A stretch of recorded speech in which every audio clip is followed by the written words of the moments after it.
Welcome guys, and today I'm going to show you how you can request food access in Europa Universalis 5.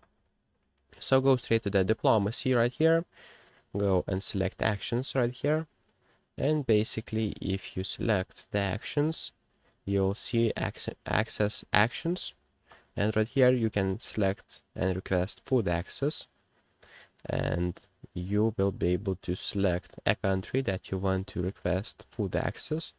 And if you click on it, you'll see acceptance reasons.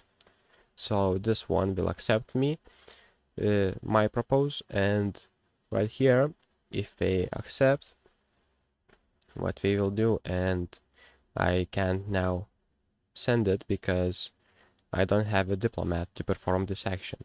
So probably you'll have a diplomat and you can perform this action. So that's pretty much it, guys. If this video was helpful, please make sure to subscribe to Guide to Everything, comment down below for the algorithm, and see you in the next one.